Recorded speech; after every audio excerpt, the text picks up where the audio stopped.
plus touché? Comment s'adapte-t-il? Et qu'en est-il de la question de la... Avec les attaques des États-Unis et d'Israël sur l'Iran, on analyse évidemment la poursuite de ces bombardements, y compris d'ailleurs au Liban, avec une situation humanitaire extrêmement grave. On en reparle juste après. On analyse aussi évidemment la riposte de l'Iran qui, pour faire face à des armées états-uniennes et israéliennes qui sont plus puissantes, a décidé stratégiquement d'étendre en quelque sorte la guerre en frappant des pays alliés des États-Unis qui abritent des bases américaines, mais aussi, vous le savez, en bloquant quasiment complètement le détroit d'Ormuz. Le détroit d'Ormuz, on en a déjà beaucoup parlé sur la chaîne, c'est donc ce passage maritime stratégique pour l'exportation de pétrole et l'exportation de gaz partout dans le monde. Mais avant de revenir sur la question de l'impact de cette fermeture et surtout sur les mesures prises par certains pays pour contrer cette fermeture, il faut rappeler quand même que la situation, elle s'est pas mal détériorée ce week-end. Alors il y a eu d'abord des frappes sur tout un tas de sites gaziers, notamment iraniens avec des frappes israéliennes, mais aussi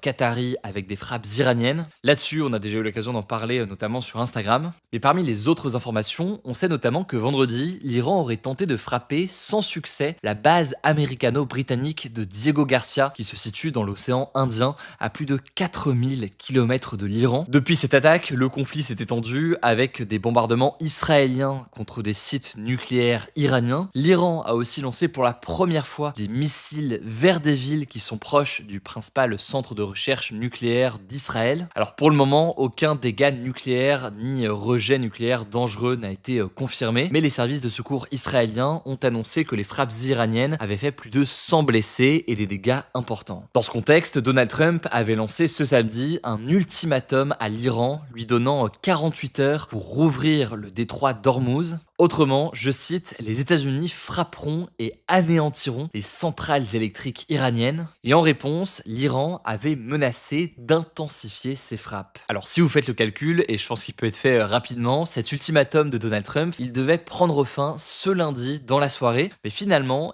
Trump a annoncé dans la journée avoir eu des discussions, je cite, très fructueuses et constructives en vue d'un règlement complet et définitif des hostilités au Moyen-Orient. Il a aussi annoncé reporter l'ultimatum pour une période de 5 jours en fonction de l'avancée des négociations.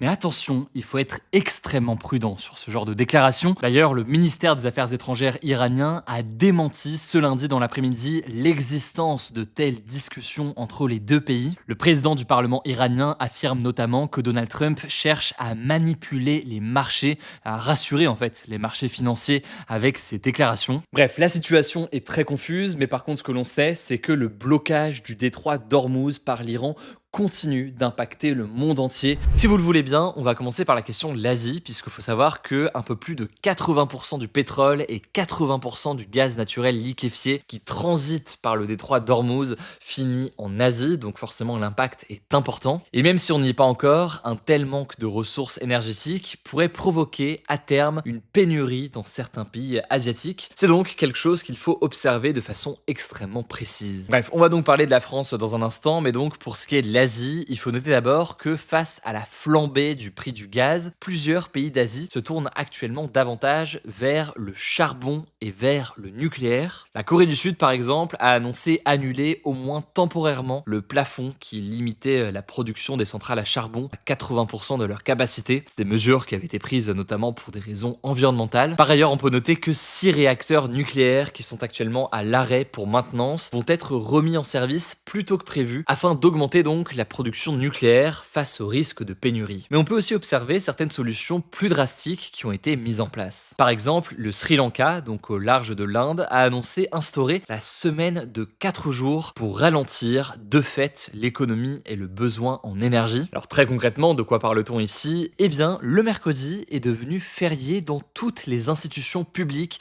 écoles et universités, sauf évidemment pour les hôpitaux, les ports ou les autres services essentiels. Par ailleurs, au Sri Lanka, comme au Bangladesh, le carburant est désormais rationné avec des quotas très stricts qui sont donnés par véhicule et par semaine ou alors par jour pour limiter donc la consommation. Par ailleurs, en Thaïlande, au Vietnam ou encore aux Philippines, la population est aussi encouragée à télétravailler au moins 1 jour par semaine et il est conseillé d'utiliser davantage les transports collectifs. Bon, pour finir avec la question de l'Asie, on peut noter que les pays les plus riches du continent, on peut penser à la Chine, à l'Inde ou encore au Japon, ils peuvent pour l'instant commerçants comptaient sur leurs réserves importantes de pétrole. Mais évidemment, si la crise dure, ces stocks ils ne suffiront pas. À noter tout de même, c'est important à souligner que la Chine continuerait à faire transiter certains de ses navires par le détroit d'Ormuz. Et selon plusieurs médias, c'est lié à des négociations entre l'Iran et la Chine, puisque la Chine est évidemment un partenaire clé de l'Iran aujourd'hui. Alors maintenant qu'on a dit ça, ça ne vous aura pas échappé, l'Europe est elle aussi touchée par le blocage du détroit. Alors faut quand même noter que l'Europe exporte beaucoup moins que d'autres régions, notamment l'Asie, depuis ces pays du Golfe et depuis le détroit d'Ormuz. En fait aujourd'hui, l'Europe importe davantage des États-Unis, de la Norvège ou encore du Kazakhstan. Mais attention, il faut quand même noter que l'Europe, évidemment, elle est impactée par le marché gazier notamment. On l'a vu avec des hausses importantes ces derniers jours. Et puis elle est aussi impactée par le fait que vu que les acheteurs asiatiques,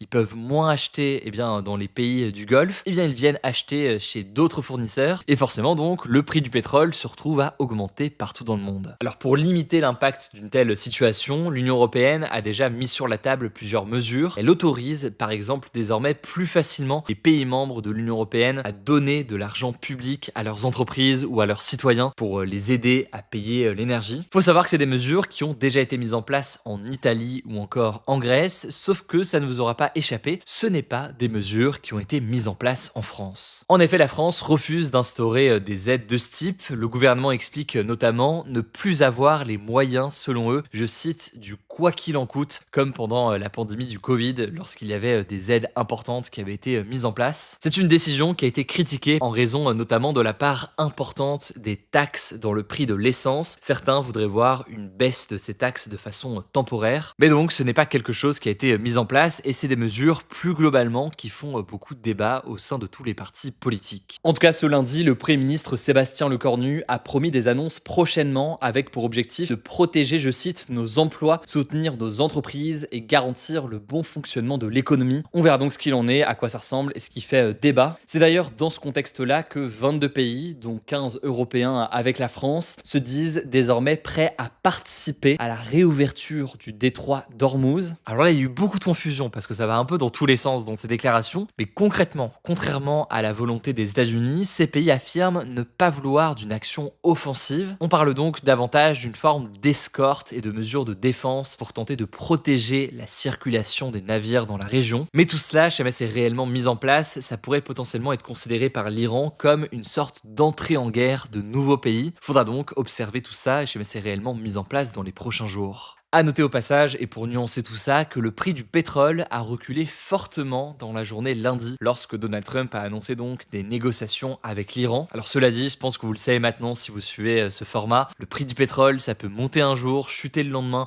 et remonter ensuite. Il faut donc rester extrêmement prudent et on verra donc à quoi ça ressemble. En tout cas, concernant la situation globale au Moyen-Orient, les bombardements continuent chaque jour et la situation humanitaire est toujours aussi critique. Des milliers de personnes ont été tuées à travers le Moyen-Orient depuis le début du conflit. Les derniers chiffres communiqués par les médias d'État en Iran font état de 1270 personnes tuées. Au Liban, c'est au moins 1021 personnes qui ont été tuées dans des frappes israéliennes depuis le 2 mars, selon les autorités libanaises. Israël qui affirme toujours vouloir cibler le Hezbollah, qui est situé donc au Liban et qui est un allié historique de l'Iran. Mais vous l'avez compris donc, le bilan humain et le bilan humanitaire est extrêmement important et touche aussi la population, avec aussi plus d'1 million de personnes déplacées dans le pays. Par ailleurs, les services de secours et les autorités israéliennes font état de 14 morts civils au total depuis le début de la guerre en Israël. Autre information que l'on peut vous donner, selon France Télévisions, 4 Français ont été libérés à Dubaï après plusieurs jours de détention. Plusieurs jours de détention donc pour avoir filmé des images de frappes iraniennes. La semaine dernière, une 60aine de personnes avaient été placées en garde à vue pour ce motif. On continuera évidemment à suivre la situation puisque, vous l'avez compris, encore une fois, la situation humanitaire reste extrêmement critique. Et